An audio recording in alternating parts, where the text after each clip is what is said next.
ब्रेनवेव्ह multimedia corporation सादर करीत आहे अभ्यास यश. सुस्वागतम. नापासांना पास करणाऱ्या, पास होणाऱ्यांना अधिकीचे गुण मिळवून देणाऱ्या आणि हुशार विद्यार्थ्यांचा ताण कमी करणाऱ्या या अभिनव अभ्यास यश कोर्स मध्ये आपलं स्वागत आहे. अभ्यास मित्र. विद्यार्थी मित्रांनो, अभ्यास मित्र कोर्स एकूण 6 भागांमध्ये विभागला आहे. बुद्धिवर्धन, प्रकाश ध्यान, अभ्यास कौशल्य, आहार आणि अभ्यास, स्मरणशक्ती आणि परीक्षा यश. तुम्ही कोणत्याही विभागातून अभ्यास मित्राची सुरुवात करू शकता. मात्र बुद्धिवर्धनापासून सुरुवात केली तर अभ्यासाची नेमकी पद्धत आणि दिशा कळेल. हजारो विद्यार्थ्यांना अभ्यासात यश मिळवून देणाऱ्या बुद्धिवर्धनची पद्धत समजावून घेऊया.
बुद्धीचा विकास म्हणजेच बुद्धिवर्धन होय. आपण आपल्या बुद्धीचा स्तर वाढवू शकतो. कोणताही विद्यार्थी ढ नसतो. तो कोणत्या ना कोणत्या विषयात हुशार असतो. फक्त त्याला अभ्यासाची पद्धत शिकवली की तो परीक्षेत यशस्वी ठरतो, असं आमच्या प्रयोगात सिद्ध झालं आहे. बुद्धिवर्धन पद्धतीनं कोणताही अवघड विषय 90 दिवसात सोपा करता येतो. एका फुलस्केप कागदावर बुद्धिवर्धन आलेख उतरवून काढा. या आलेखाचे 2 भाग आहेत. एकामध्ये तुमची सर्व माहिती भरायची असून आलेखामधील अ, आ, इ, उ आणि प्रा या रकान्यांमध्ये प्रयोगानंतर नोंदी करायच्या आहेत. एका अवघड विषयासाठी तुम्हाला 90 दिवस म्हणजे 3 महिन्याचे 3 आलेख दर महिन्याला 1 याप्रमाणे भरायचे आहेत.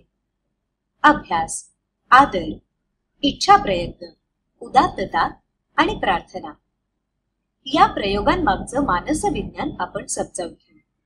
त्यानंतरच आलेख कसा भरावा, आलेख का भरायचा आणि चांगला आलेख कसा असावा हे विषय समजावून घेऊ. आता अवघड विषयाचा अभ्यास सोपा करण्यासाठी काय काय करायला हवं हे जाणून घेण्यासाठी अ बटनावर क्लिक करा.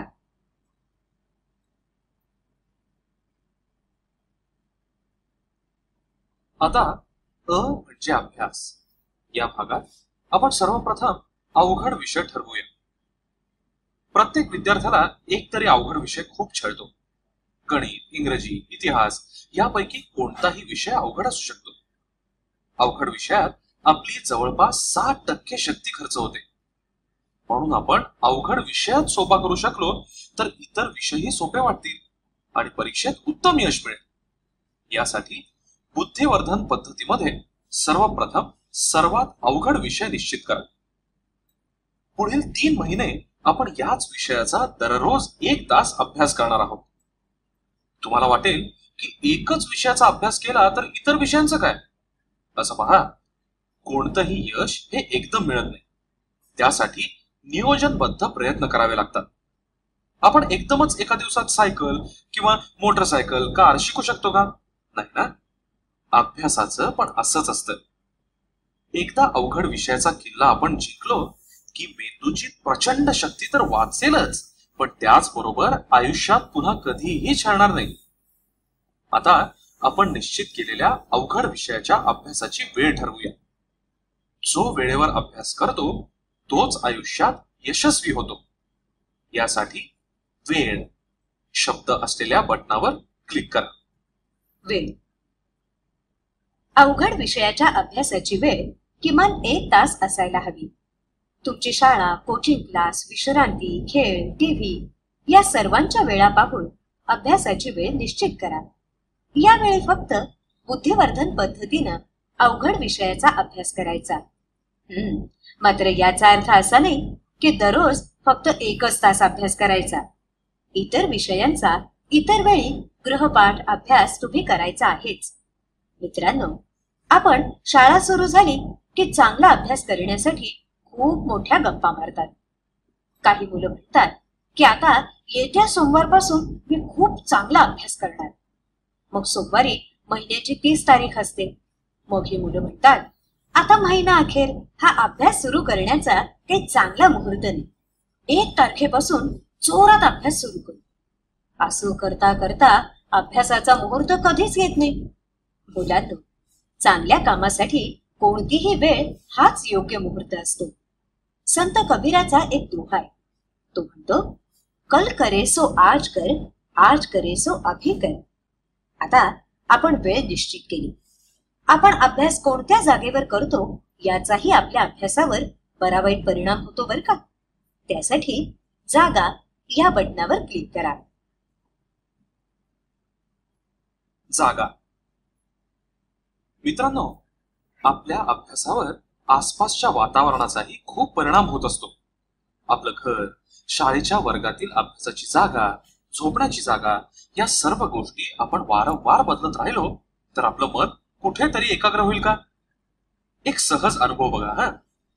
आपली झोपण्याची जागा निश्चित ठरलेली असते. ती जर दररोज बदलली तर काय होईल सांगा बरं?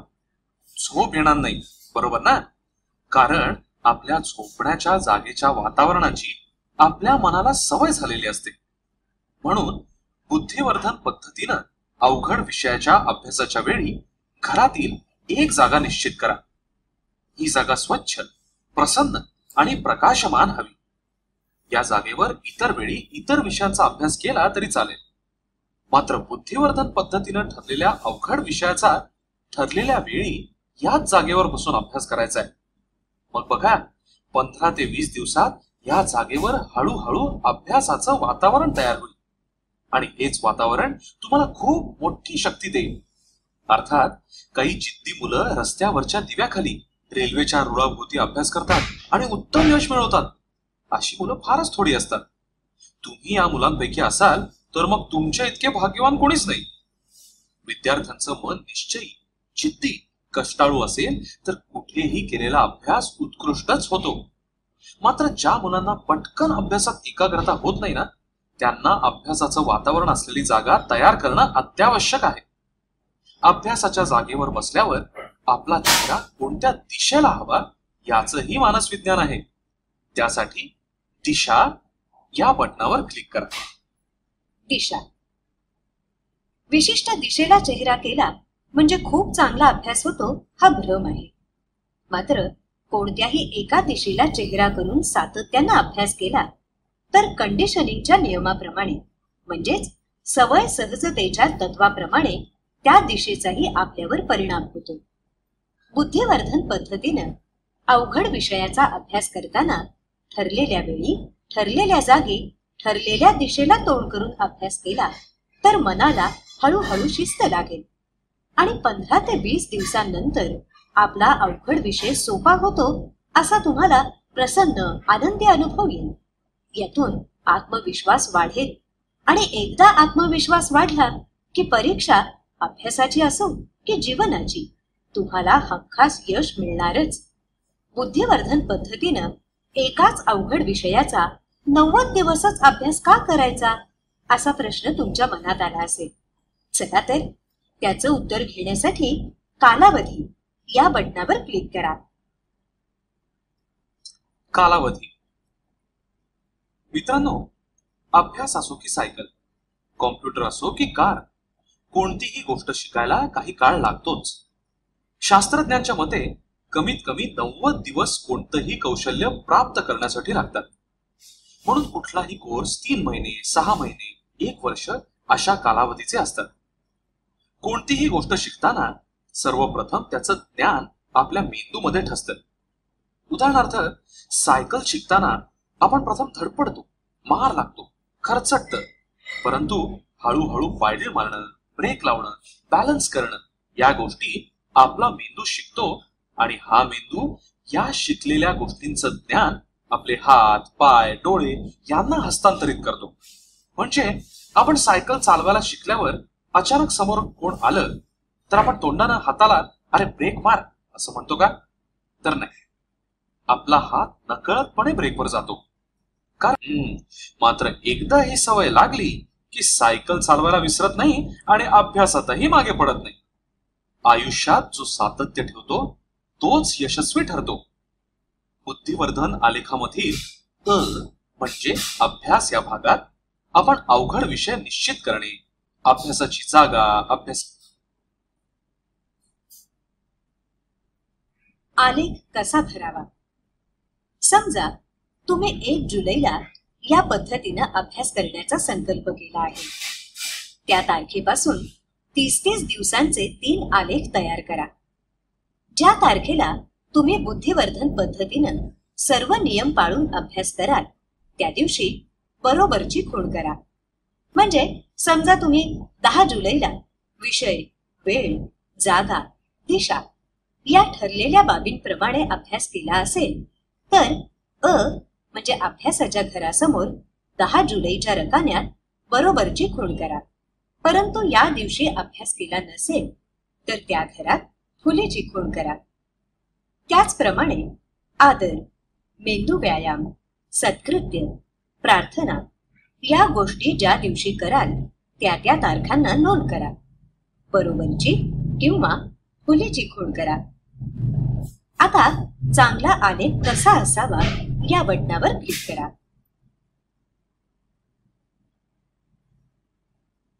चांगला आलेख कसा असावा? वरील दोन्ही आलेख दोन्ही भावांनी पाठवलेले आहेत. त्यांची नावं आहेत रोहित आणि हार्दिक. रोहितच्या अभ्यासात खूप चांगला फरक पडला. स्वभाव शांत झाला, मन एकाग्र झालं. मात्र हार्दिकनं आलेख पूर्ण भरूनही त्याचा चांगला परिणाम मिळाला नाही. कारण दोघांचे आलेख बारकाईनं पहा. रोहितनं सर्व नियम पाळून बरोबरची खूण केली आहे, तर हार्दिकनं नियम न पाळल्यामुळे नुसतेच फुले मारून आलेख भरला आहे. जो सातत्यानं प्रयत्न करेल तो अधिक यशस्वी होईल. प्रामाणिकपणानं नियम पाळा आणि आलेख भरा. त्यामुळेच मन शक्तिवान होईल, मेंदूमध्ये अभ्यास रुजेल, शरीर जिद्दीनं अभ्यास करेल, आयुष्यात खूप मोठं यश मिळेल. बुद्धिवर्धन प्रयोगाप्रमाणे आपण अ अभ्यास, आ आदर, ई इच्छा प्रयत्न, उ उदात्त कार्य, प्रार्थना हे सर्व प्रयोग समजावून घेतले. आता दररोज अवघड विषयाचा अभ्यास करताना बुद्धिवर्धनचे नियम पाळून आलेख भरत राहावा. दरमहा हे आलेख आमच्या पत्त्यावर पाठवा. आम्ही तुम्हाला उत्तम मार्गदर्शन करू आणि प्रामाणिकपणे आलेख भरला असेल तर छान छान बक्षीसही देऊ. आमचा पत्ता जाणण्यासाठी पोस्टाच्या पेटीच्या चिन्हावर क्लिक करा. बेस्ट ऑफ लक. अभ्यासात फरक पडतो का हे पाहूया. आपण केलेला अभ्यास शरीरात कुठे साठतो? किंवा आपण शरीराच्या कोणत्या अवयवाच्या मदतीने अभ्यास करतो? किंवा आपण केलेला अभ्यास कुठे लक्षात राहतो? सांगा बरं. अर्थात या तिन्ही प्रश्नांचं उत्तर एकच आहे, ते म्हणजे आपला मेंदू. माणसाचा मेंदू अतिशय गुंतागुंतीचं यंत्र आहे. आपला सगळा अभ्यास, स्वभाव या मेंदूत लपलेला असतो. हा मेंदू कसा कार्य करतो माहितीये? या मेंदूमध्ये अब्जावधी चेतापेशी असतात.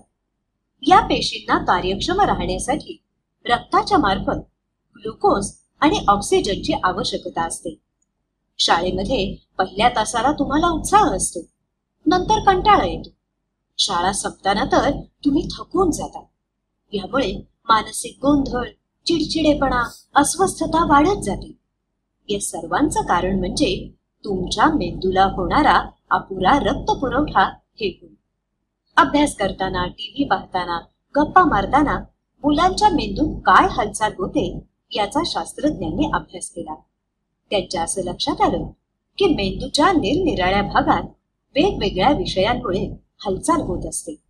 म्हणजे गणिताच्या वेळी आपण मेंदूचा वेगळा भाग वापरतो, तर इंग्रजीच्या वेळेस दुसराच भाग वापरतो. ज्या वेळेस आपण अभ्यास करतो त्यावेळेस मेंदूतलं ग्लुकोज आणि ऑक्सिजन मोठ्या प्रमाणावर खर्च होतो. त्यामुळे हळूहळू आपल्याला थकवा येतो. मोटरसायकलमध्ये पेट्रोलच नसेल तर ती धावेल का? मेंदूचं पण तसंच आहे. पण मग मेंदूत ग्लुकोज आणि ऑक्सिजनचं प्रमाण वाढवण्यासाठी काय बरं करायला हवं? निसर्गात प्रत्येक प्रश्नाला उत्तर असतं. आश्चर्य म्हणजे या प्रश्नाचं उत्तर हजारो वर्षांपूर्वीच ऋषीमुनींनी देऊन ठेवलं आहे.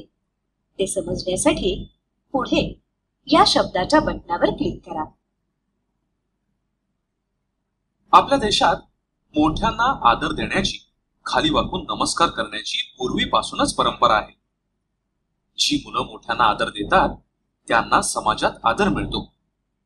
दररोज सकाळी संध्याकाळी आपल्या आदरणीय पालकांना खाली वाकून नमस्कार केल्यानं मेंदू सतेज होतो. आपल्या शरीरात रक्ताभिसरण हृदयामार्फत होतं आणि मेंदूचं स्थान तर त्याच्यावरच आहे. मात्र तिथे अधिक रक्त पुरवठा कसा होईल? यासाठी मुलांनो, दररोज सकाळ संध्याकाळ दोन्ही वेळ तुम्ही आई बाबांना आदरपूर्वक खाली वाकून नमस्कार करायचा आहे. गुरुत्वाकर्षणाच्या नियमामुळे मेंदू खालच्या दिशेला जाईल, म्हणून मेंदूला पुरेसा रक्त पुरवठा होईल. त्यामुळे मेंदू सतेज होईल. नमस्कार करताना मनात आदराची भावना असायला हवी. डॉक्टर मरिलिन अल्बर्ट हा शास्त्रज्ञ म्हणतो, शरीराच्या ज्या भागाला ताण द्याल त्या भागातील रक्तपेशींचा विकास होतो. रक्तातून ऑक्सिजन, ग्लुकोज जाऊन मेंदूचं पोषण होऊन कार्यक्षमता वाढते. पण लक्षात ठेवा, नमस्काराच्या वेळी मनातील भावना शुद्ध, नम्रतेची, आदराची हवी. आता पुढे या शब्दाच्या बटनावर क्लिक करा. नमस्काराशिवाय चमत्कार नाही. दररोज दोनदा म्हणजे सकाळ संध्याकाळ आई वडिलांना, आठवड्यातून एकदा शिक्षक आणि वर्षातून दोनदा मुख्याध्यापकांना खाली वाकून नमस्कार करावा. आजपर्यंत ज्यांनी आपले आई बाबा, गुरुजन यांना आदर सन्मान दिले तेच लोक आयुष्यात मोठे झाले. दुसऱ्याला जो मान देतो त्यालाच आयुष्यात सन्मान मिळतो. मित्रांनो, नमस्कार केल्यामुळे मेंदू सतेज तर होतोच, पण थोरांच्या आशीर्वादामुळे शक्तीही मिळते. आशीर्वादामध्ये प्रचंड शक्ती असते. दररोज नमस्कारानंतर आई बाबांनी आपल्या हातांनी तुमच्या मेंदूला स्पर्श केला तर आपली मनशक्ती वाढते, अभ्यासाचा उत्साह वाढतो, मन प्रसन्न होतं. आता आशीर्वाद शक्ती अ या बटनावर क्लिक करा. आशीर्वाद शक्ती अ. जगात फुकट काहीच मिळत नाही. आपले आई बाबा आपल्या भल्यासाठी खूप कष्ट घेतात, पैसे खर्च करतात. आपण त्यांना काय देतो? भरपूर त्रास मात्र देतो. त्यांना आनंद वाटेल, अभिमान वाटेल यासाठी आई बाबांना दररोज खाली वाकून आदरपूर्वक नमस्कार करायला अगदी आजपासूनच सुरुवात करा. त्यानं तुमची मेंदूची शक्ती वाढेल. घरात समाधानाचं वातावरण निर्माण होईल. सोबतच्या चित्रात शारीरिक शास्त्राच्या तत्वाप्रमाणे शरीरात नमस्काराच्या वेळी काय घडतं याचं प्रतीक चित्र दाखवलं आहे. आता मागे या शब्दाच्या लाल बटनावर क्लिक केल्यावर तुम्हाला आशीर्वाद शक्ती व हे बटन दिसेल. नमस्काराशिवाय आशीर्वाद शक्ती व आई बाबांना खाली वाकून नमस्कार केल्यावर त्यांचा आशीर्वाद घेणं खूपच शक्तिदायी ठरतं. चित्रात दाखवल्याप्रमाणे वडिलांच्या डाव्या हाताखाली अवघड विषयाच्या नोट्सची वही ठेवावी आणि वडिलांनी उजव्या हातानं मेंदूला मध्यभागी किंवा अवघड विषयाच्या ठिकाणी स्पर्श करावा. सातत्यानं नियमितपणे हा प्रयोग केल्यामुळे मानसशास्त्रीय दृष्टीने कृतज्ञ भावनेमुळे मुलाला शक्ती मिळत असते. मनाच्या संकल्पनाने शरीरात बदल होतात. मुलाच्या अभ्यासाच्या प्रयत्नांना पालकांची सदिच्छा शक्ती मिळते. सोबतच्या चित्रात पालकांच्या आशीर्वादामुळे निर्माण होणाऱ्या संवेदना लहरींच्या प्रवासाचं प्रतीक चित्र दाखवलेलं आहे. चित्रात शक्ती मिळण्याची प्रक्रिया दाखवली आहे. आता मागे शब्दाच्या लाल बटनावर क्लिक करून आशीर्वाद शक्ती क या बटनावर क्लिक करा.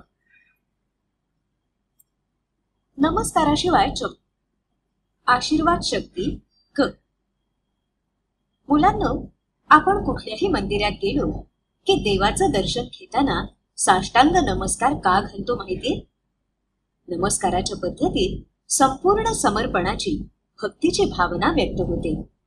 विशेषतः निसर्गात दोन शक्तींची देवाणघेवाण होण्यासाठी त्या दोन वस्तूंमध्ये 90 अंशाचा कोन आवश्यक असतो. आठवड्यातून एकदा तरी वडिलांना साष्टांग नमस्कार घालत चला. पालकांचं प्रकाश वलय आणि मित्रांनो, तुमच्या भोवतीचं प्रकाश वलय यांच्यामध्ये अतिशय सूक्ष्म स्तरावर शक्ती प्रसारण होत असतं. चित्रात प्रतिकात्मक स्वरूपात शक्तीचं प्रसारण दाखवलं आहे. बुद्धिवर्धन पद्धतीप्रमाणे आपण बुद्धिवर्धन आलेखातील अ म्हणजे अभ्यास आणि आ म्हणजे आदर हे भाग समजावून घेतले. आता मनाच्या इच्छेनं, संकल्पानं अभ्यासात यश मिळवण्यासाठी काय करायला हवं हे पाहूया. यासाठी ई बटनावर क्लिक करा.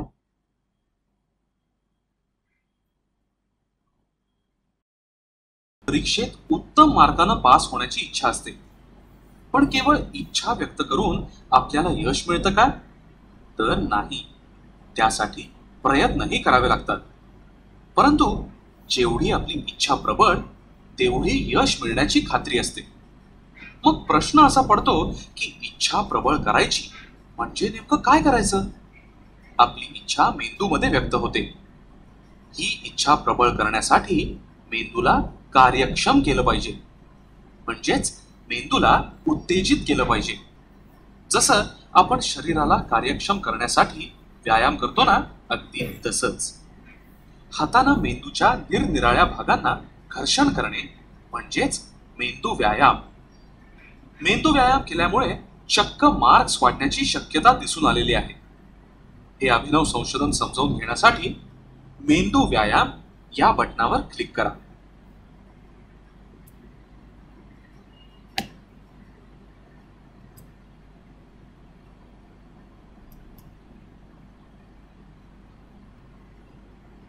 मेंदू व्यायामाचे विज्ञान. मेंदू व्यायामामुळे मनाचा ताण कमी होतो. लहानपणी आईनं आपल्या डोक्यावर हळूवार थोपटलं की शांत झोप यायची. तसंच डोक्यावरून मालिश, मसाज केल्यावर आपल्याला प्रसन्न वाटतं. या युक्तीचा उपयोग आपल्याला अभ्यासातही होतो बरं का. मेंदूला दररोज आपल्या हातानं काळजीपूर्वक घर्षण केल्यामुळे मेंदूचे विविध भाग उत्तेजित होऊन मेंदूतील रक्तप्रवाह वाढतो. या रक्तातून चेतापेशींना ग्लुकोज, ऑक्सिजनचे खाद्य पुरवलं जातं. त्यामुळे मेंदूची कार्यक्षमता वाढते, अभ्यास सुधारतो आणि उत्साह हुरूप वाढतो. आता मेंदू व्यायाम कसे कराल या बटनावर क्लिक करा.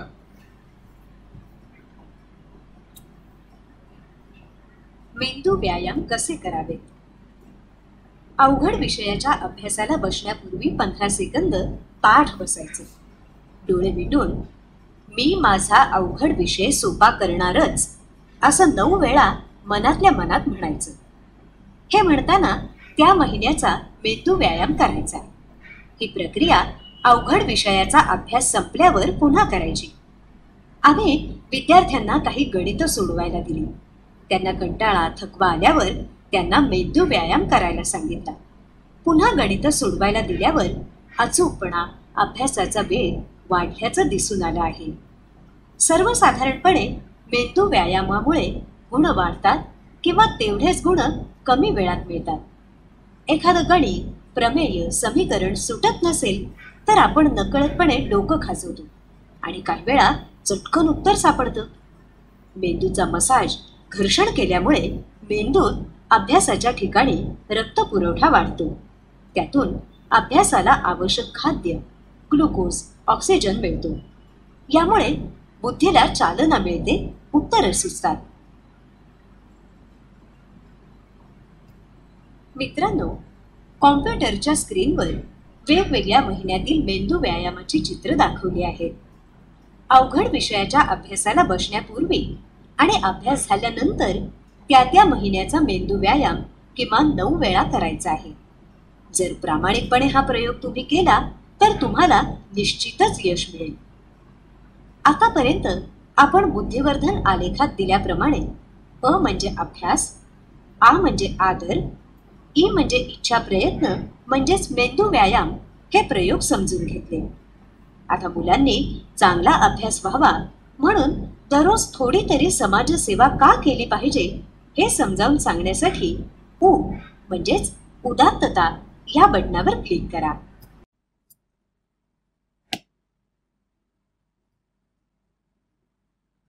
उदात्तता. मुलांनो, जगात फुकट काहीच मिळत नाही. आपले आई वडील आपल्याला सर्व फुकट देतात, परंतु आपण त्यांना काय देतो?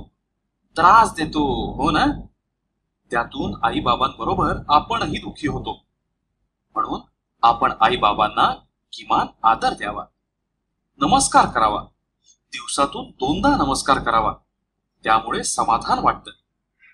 त्याचप्रमाणे आपण ज्या समाजाकडून अनेक फायदे घेतो त्यांनाही कृतज्ञता व्यक्त केली पाहिजे. ज्या मुलांनी समाजसेवा थोडीफार तरी केली आहे त्यांचा अभ्यास सुधारला, मनोबल वाढलं, समाजाची शुभेच्छा शक्ती मिळाली. आता हे आपण उदाहरणांनी समजून घेऊया. दररोज प्रार्थना, मंदिराची स्वच्छता, लहान मुलांना अभ्यास शिकवणं, वयोवृद्धांची सेवा करणं, पर्यावरण अशा अनेक पद्धतीतून समाजसेवा करता येईल. समजा 1 ग्लास दूध आहे, ते संपूर्ण प्यायल्यावर आपल्या शरीराला शक्ती मिळेल. परंतु त्यातील अर्धा ग्लास आपल्या मित्रांना दिला तर आपल्या मनाला, आत्म्याला समाधान मिळेल. मुलांनो, देवाणघेवाण हा सृष्टीचा नियम आहे. झाडांकडून आपण ऑक्सिजन घेतो आणि कार्बन डायऑक्साईड परत देतो. असं आयुष्यभर निसर्ग चक्र चालू असतं. आपल्याला जे यश मिळतं त्याची थोडी तरी किंमत नियमितपणे देत राहिली पाहिजे, तरच आपल्याला यश मिळतं आणि ते टिकतं. अभ्यासात चांगलं यश मिळावं यासाठी निस्वार्थ कार्य का केलं पाहिजे हे तुम्हाला मनपूर्वक पटलं असेल तर 50% यश आत्ताच निश्चित झालं असं समजा. आता आपण पुढील मानस प्रयोगाकडे वळूया. त्यासाठी प्रा म्हणजे प्रार्थना या बटनावर क्लिक करा.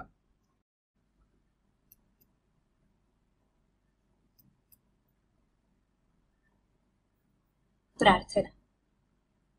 मनाच्या एकाग्रतेनं अभ्यासाला प्रार्थनेची जोड शक्तिदायी ठरते. मनपूर्वक प्रार्थनेनं आपल्याला शक्ती मिळते. प्रार्थनेमुळे आपलं मन प्रसन्न होतं. त्यामुळे अभ्यासातली एकाग्रता वाढते. प्रार्थनेमुळे मेंदूतून ज्या लहरी बाहेर पडतात त्यामुळे अभ्यासाच्या जागेतील वातावरण तर चांगलं होतच, पण आपल्या शरीरातील पेशींनाही चालना मिळते. प्रार्थनेमुळे आपल्याला मदत करणाऱ्या पालक, शिक्षक, निसर्ग, समाज सर्वांची शक्ती मिळते. अर्थात वर्षभर अभ्यास न करता ऐन परीक्षेच्या दिवशी मंदिराभोवती 21 प्रदक्षिणा घालण्यामुळे शक्ती मिळणार नाही हेही लक्षात ठेवावं. मात्र वर्षभर नियमित अभ्यास केला तर आपापल्या श्रद्धेप्रमाणे निसर्ग, देव, गुरु काहीही म्हणा यांच्याकडे प्रार्थना केली तर आपलं मनोबल वाढतं हे निश्चित. सर्व धर्म, पंथ, संस्कृती प्रार्थनेमुळे यश मिळतं असं मानतात. मनोबल वाढतं हे निश्चित म्हणून सकाळ, दुपार आणि रात्री अशा तीनही वेळेच्या प्रार्थना इथं दिलेल्या आहेत. या तीनही प्रार्थनांच्या वेळा निश्चित करून नियमितपणे त्या म्हटल्या पाहिजेत. प्रयत्नांना प्रार्थनेची जोड दिली तर मन शक्तिवान होतं, यशाची खात्री वाटते. आता आपण सकाळ, दुपार आणि रात्रीच्या प्रार्थना कशा म्हणायच्या ते समजावून घेऊ.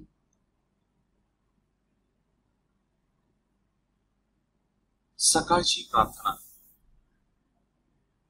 माझ्या आई वडिलांच्या माझ्यावरील प्रेमाबद्दल मी कृतज्ञ आहे. ते माझं पालन पोषण करतात. माझ्यासाठी त्यांना खूप कष्ट पडतात. या जगात फुकट काहीही मिळत नाही. मला आई वडिलांच्यामुळे कितीतरी गोष्टी सुलभतेनं मिळू शकल्या. त्याचा उपयोग मी चांगला अभ्यास करण्यासाठी करीन. त्यांच्याशी कृतज्ञ राहीन. त्यांना दुःख वाटेल अशी गोष्ट करणार नाही. त्यांना कमीपणा येईल असं वागणार नाही. अभ्यास मनापासून करीन. सांगितलेलं काम मनापासून करीन. त्यांना उद्धटपणे उत्तर देणार नाही. त्यांच्या प्रेमाचं, कष्टाचं चीज करीन. त्यानंच माझं कल्याण होईल अशी माझी खात्री आहे. हे देवा, हे निसर्गा, तू मला सहाय्य कर. सकाळी मी प्रार्थना केली, त्यानंतर काही चूक झाली असेल तर मी त्याचं आता चिंतन करतो. शिक्षक मला शिकवतात ते माझ्या भल्यासाठी. आई वडील जर मला बोलत असतील तर ते माझ्या भल्यासाठी. सगळ्यांच्या चुका होतात, तशा त्यांच्या काही होतही असतील, पण ते माझ्यासाठी कष्ट करतात, त्याग करतात. त्यांच्या चुका काढून मी कृतज्ञ होणार नाही.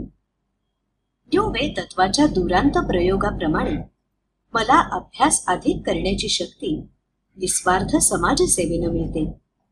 त्याच तत्वानं मीही थोडी समाजसेवा करेन आणि त्यामुळे मला वरील प्रयोगाचा लाभ चांगला मिळेल. माझे आई वडील, माझे पालक, वडील माणसं, माझे शिक्षक, माझा समाज आणि माझा देश जे माझ्या भल्यासाठीच करत आहेत त्यांना कृतज्ञतेनं वंदन. अशा कृतज्ञतेतूनच माझ्या अभ्यासातील यश संपन्न होऊन जाईल आणि प्रकाश शक्तीचा अनेकांना आलेला प्रत्यय मलाही येईल. माझं आयुष्य यशवंत होईल. रात्रीची प्रार्थना. आज सकाळ, दुपार मी प्रार्थना केली त्याप्रमाणे मी वागलो का याचं मी चिंतन करावं. जर मी तसं वागलो नसेल तर का वागलो नाही. दुसऱ्याच्या चुका काढण्यापेक्षा माझ्या चुका समजावून घेण्याचा हा खरा क्षण आहे. जगात अनेक ज्ञात आणि अज्ञात शक्ती माझं जीवन समृद्ध करण्यासाठी झटत आहे. माझ्यावर काही अन्याय झाला असेल, परंतु त्याचा रोष न बाळगता माझ्यासाठी सर्वजण जे जे करत आहेत त्यासाठी मी कृतज्ञता बाळगली पाहिजे. जे लोक माझ्यासाठी काही काम करीत आहेत त्यांच्याही काही अडचणी असतीलच, पण त्या मला समजत नाहीत. त्यामुळे मी शांत राहीन, कृतज्ञ राहीन. आज आई वडिलांना नमस्कार करायचा राहिला असेल तर तो उद्या आठवणीनं करीन. हे देवा, हे निसर्गा, माझ्या निश्चयात मला मदत कर. आज काही चूक भूल झाली असेल तर मला क्षमा कर. उद्या मी जास्तीत जास्त सुधारण्याचा प्रयत्न करीन.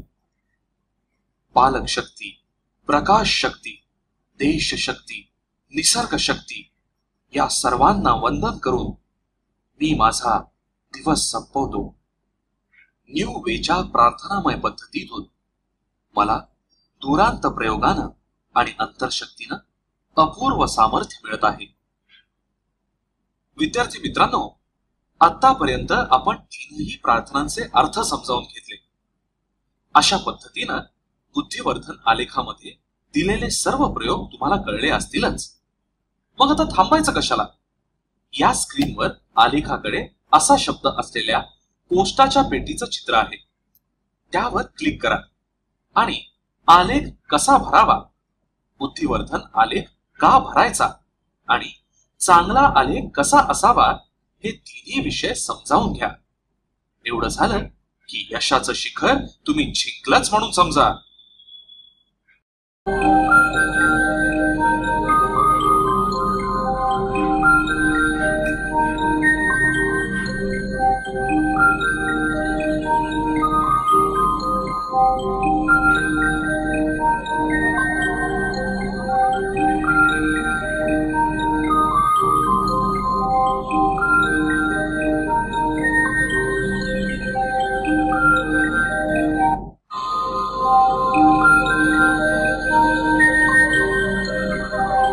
आरोग्य, आहार आणि अभ्यास.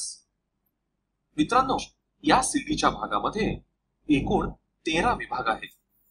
सर्वप्रथम संशोधन या शब्दावर क्लिक करून आपण तुमच्या अभ्यासाचा मुलांवर केलेलं संशोधन वाचून तुम्हाला खूप आनंद वाटेल. आता प्रयोग, नोंदी, निरीक्षण, निष्कर्ष आणि प्रत्यय या लाल रंगाच्या शब्दांच्या बटनांवर एका पाठोपाठ एक क्लिक करा. प्रयोग. सुरुवातीला आम्ही 2400 मुलांची आरोग्य तपासणी केली. त्यांच्या समस्यांचं रेकॉर्ड ठेवण्यासाठी आरोग्य कार्ड तयार केली. त्यानंतर जेवणाचा डबा तपासणे, अभ्यासाच्या सवयी, घरच्या वातावरणाबद्दल मुलांशी चर्चा, आरोग्याविषयीचे गैरसमज या विषयावर अभ्यास वर्ग आयोजित करणे असे उपक्रम अंमलात आणले. यानंतर विद्यार्थ्यांवर औषधोपचार सुरू केले. काही प्रमाणात नवीन औषधही तयार करावी लागली. औषधोपचारानंतर मुलींच्या आरोग्यात उत्साहवर्धक बदल आम्ही नोंदवला.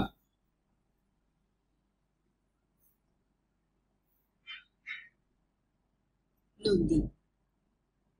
पोटदुखीचं प्रमाण मुलींमध्ये 70% एवढं आढळलं. याशिवाय विस्मरण, केस गळणं, डोकेदुखी, पाठदुखी, त्वचारोग याचंही प्रमाण बरंच आढळून आलं. सोबतचा आलेख क्रमांक 1 पहा.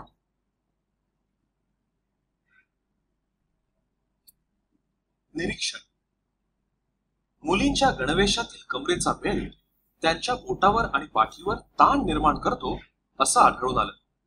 याशिवाय नखातील मळ, डब्यातील कोरडा खाऊ, भर उन्हातील अयोग्य वेळी केलेला व्यायाम ही कारणं आढळली. जेवणाच्या सवयी तसंच अभ्यासाच्या सवयी शारीरिक त्रासाला कारणीभूत ठरतात असं आढळून आलं. गणवेशातून बेल्ट वगळल्यामुळे मुलींच्या पोटदुखीत खूपच फरक पडला. निष्कर्ष. सुरुवातीला आम्ही आहार, आरोग्य आणि मानसिक स्वास्थ्य या विषयावर 4 व्याख्यानं दिली. त्यानंतर प्रत्येक मुलीच्या तपासणीवर आधारित आरोग्य कार्डाप्रमाणे अल्प दरात औषधं उपलब्ध केली. या सर्वच प्रक्रियेत मुलींनी उत्स्फूर्त प्रतिसाद दिला.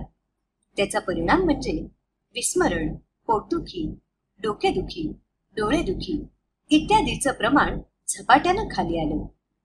उपचारानंतरचा हा आलेख पहा.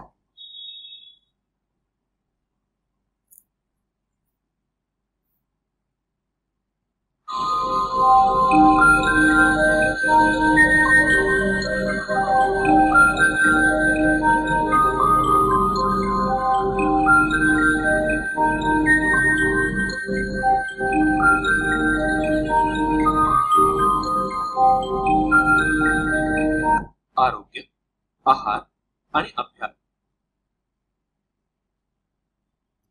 तुम्हीच स्वतःचे डॉक्टर बना. आता खाली तुम्हाला होणाऱ्या विविध शारीरिक त्रासांची सूची दिली आहे.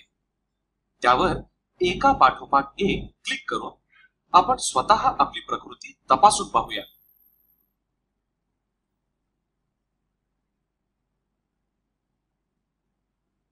पोटदुखी, अपचन, ऍसिडिटी. चला, तुम्ही छान प्रगती करताय. नंतर हिरव्या रंगाच्या पट्टीतील पिवळ्या रंगाच्या चौकोनांवर एका पाठोपाठ एक जा.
आरोग्य, आहार आणि अभ्यास. मित्रांनो, या सीडीच्या भागामध्ये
आरोग्य, आहार आणि अभ्यास.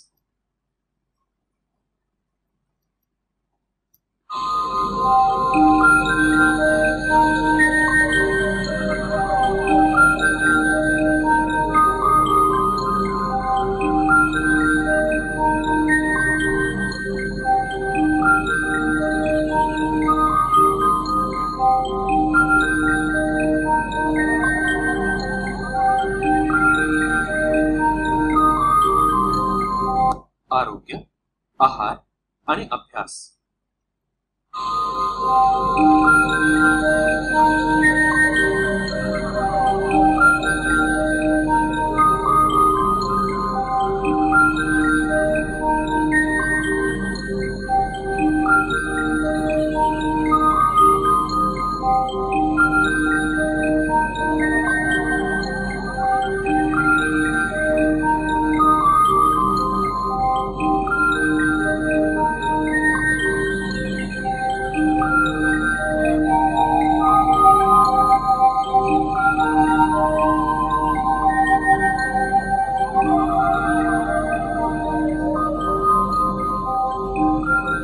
आरोग्य, आहार आणि अभ्यास.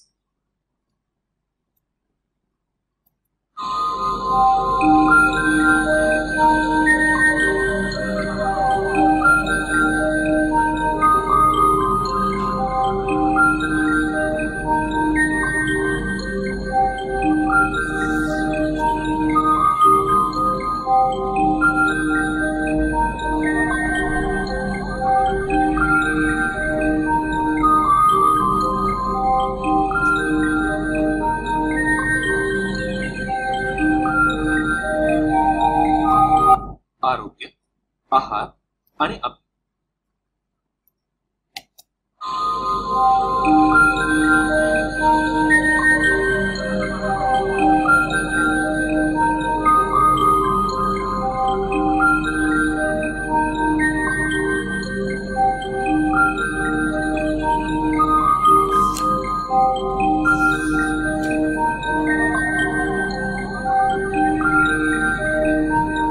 आरोग्य, आहार आणि अभ्यास.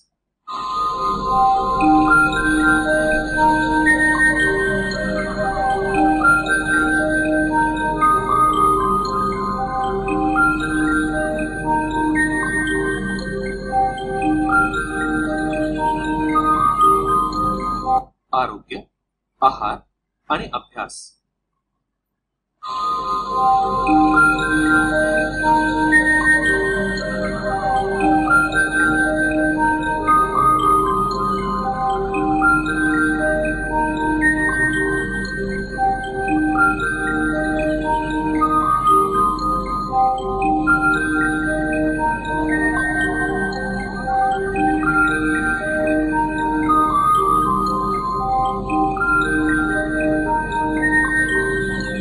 आरोग्य, आहार आणि अभ्यास. मित्रांनो,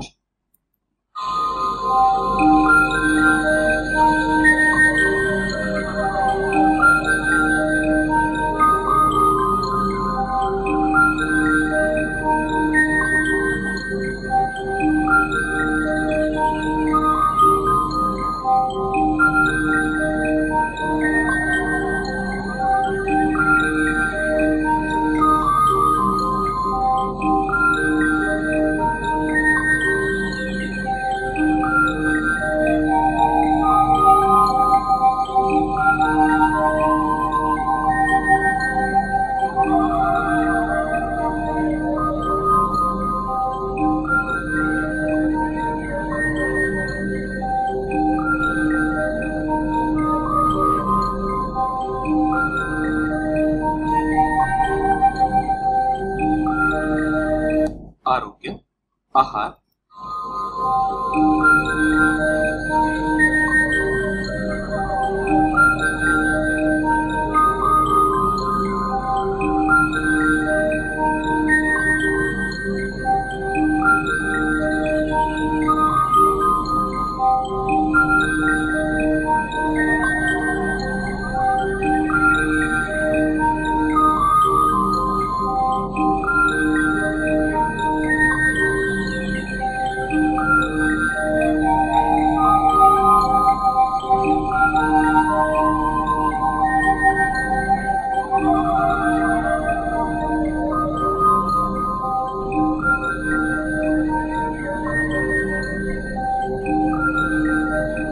आरोग्य, आहार आणि अभ्यास. घरच्या घरी एवढं तरी करा. पहाटे फिरायला जाणं. सकाळच्या वेळी हवेत भरपूर वायू असतो, त्यामुळे सकाळच्या हवेत फिरल्यानं मेंदूला अधिक ऑक्सिजनचा पुरवठा होतो आणि अभ्यास अधिक लक्षात राहतो. गणवेशातील पोटाचा पट्टा न वापरणं.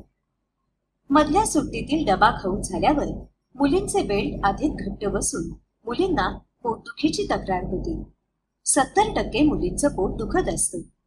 कमरेचा बेल्ट वापरणं सोडल्यापासून जवळजवळ सर्वच मुलींची पोटदुखी थांबली. डब्यामध्ये चिवडा, फरसाण, सामोसा असा कोरडा खाऊ न आणता ताजा, सात्विक आणि पोषक असा आहार घ्यावा. मुलींच्या नखातील मळामुळे जंतू संसर्ग होऊन पचन बिघडायचं, म्हणून नख वारंवार कापण्याची मुलींना जाणीव करून दिली. दप्तराचं ओझं कमी करणं. ट्युशनच्या वह्या, गाईड इत्यादी आणण्यास मुलींना सक्त मनाई करण्यात आली.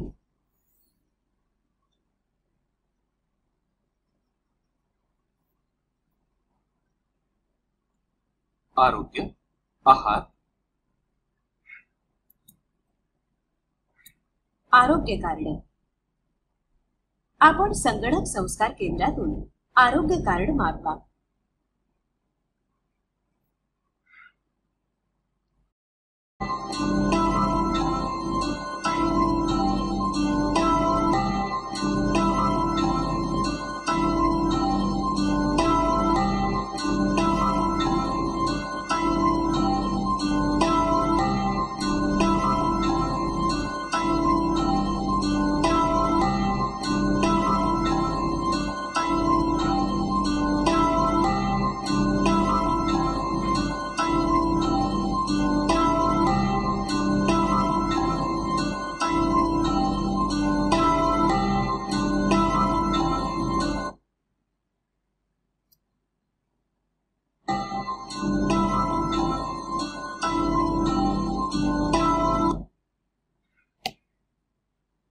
मित्रांनो, परीक्षा यश विभागात आपण परीक्षेचं टेन्शन कमी करण्यासाठीचे उपाय प्रत्यक्षात शिकणार आहोत.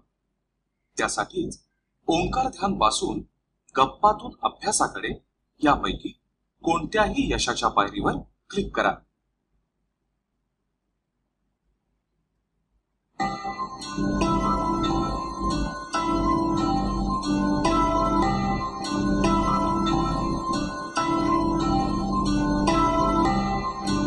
उदाहरण क्रमांक 1.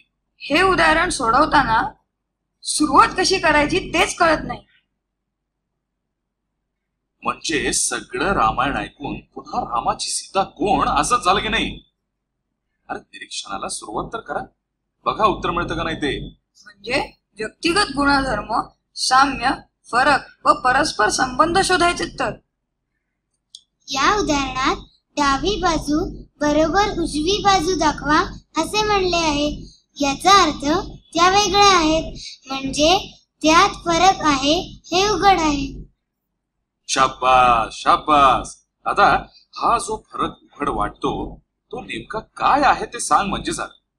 डाव्या बाजूस कंसाचा वर्ग आहे, तसंच उजव्या बाजूसही आहे आणि शिवाय त्याला सीएने गुणलेही आहे. अगदी बरोबर. आणखी काही? डाव्या बाजूस ए बी सी अक्षरे आहेत, तर उजव्या बाजूस फक्त ए आणि सी आहे, बी नाही. आता पुढे काय करायचं? उजव्या बाजूस बी नाही म्हणून डाव्या बाजूत बी घालायचं. बरोबर, पण कसा? तो काही पुसून टाकता येणार नाही. जे काय करायचं ते गणिताच्या नियमाप्रमाणे झालं पाहिजे. दादागिरी नाही चलेगा. हा, आलं लक्षात. बी वर्ग बरोबर AC याचा उपयोग आपण केलाच नाही, तो करायचा. म्हणजे डाव्या बाजू B बरोबर वर्गमुळात AC टाकले की उजवी बाजू यायला पाहिजे. बरोबर आहे का काका? एकदम 100% बरोबर आहे. आता प्रत्यक्ष B बरोबर वर्गमुळात AC टाकून आकडेमोड करून उत्तर काढायचं बाकी आहे. काका काका, मी ते करून सुद्धा टाकलं. हे बघा, डावी बाजू गोल कंसात AB अधिक BC अधिक CA कंस पूर्ण त्याचा वर्ग बरोबर गोल कंसात A गुणिले AC चे वर्गमूळ अधिक AC चे वर्गमूळ गुणिले C अधिक CA कंस पूर्ण त्याचा वर्ग बरोबर चौकोनी कंसात AC चे वर्गमूळ गुणिले गोल कंसात A अधिक C अधिक AC चे वर्गमूळ गोल कंस पूर्ण चौकोनी कंस पूर्ण त्याचा वर्ग बरोबर गोल कंसात AC चे वर्गमूळ गोल कंस पूर्ण त्याचा वर्ग गुणिले गोल कंसात A अधिक C अधिक AC चे वर्गमूळ गोल कंस पूर्ण त्याचा वर्ग बरोबर AC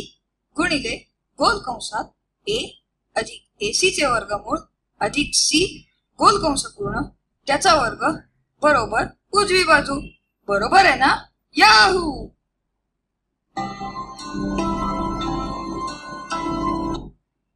मित्रांनो, परीक्षा यश विभागात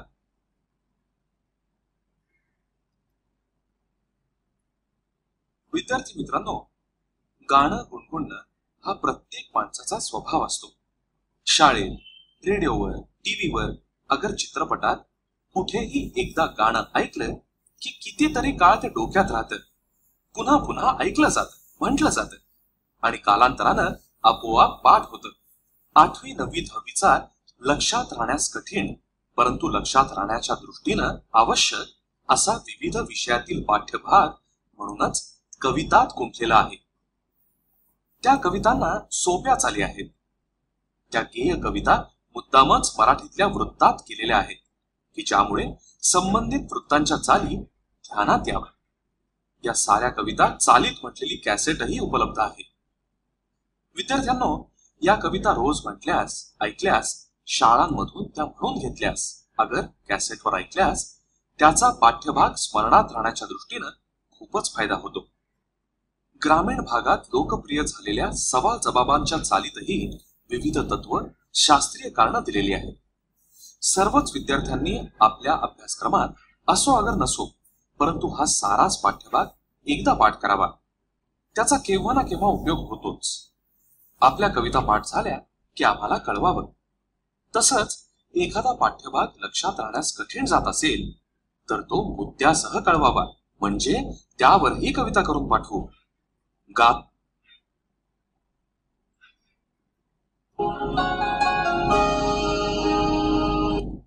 सदिश राशी कोणत्या?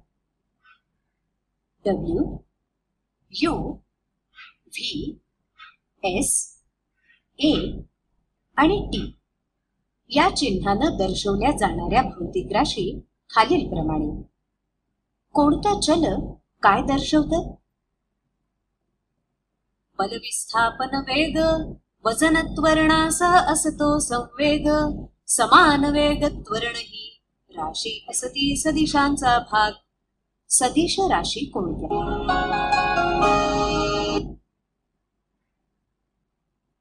गणित.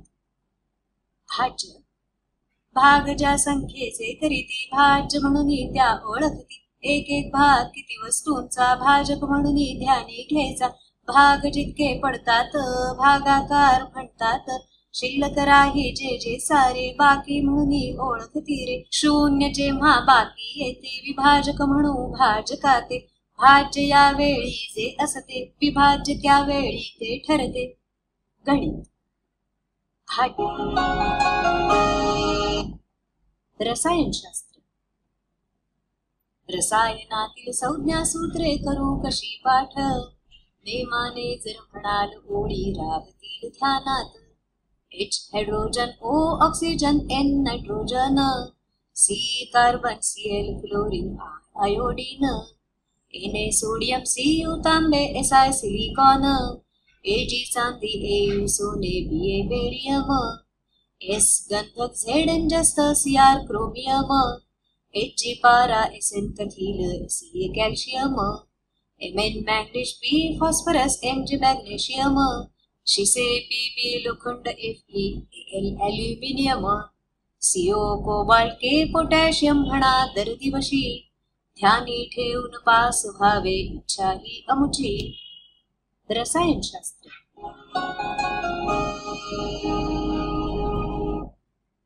मित्रांनो, या सर्व सूचना सुसंगत पद्धतीनं सुवाच्य अक्षरात लिहून काढा आणि अभ्यासाच्या ठिकाणी भिंतीवर लावा. जाता येता या सूचना वाचत राहा. त्यांना धैर्य वाढेल.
प्रश्न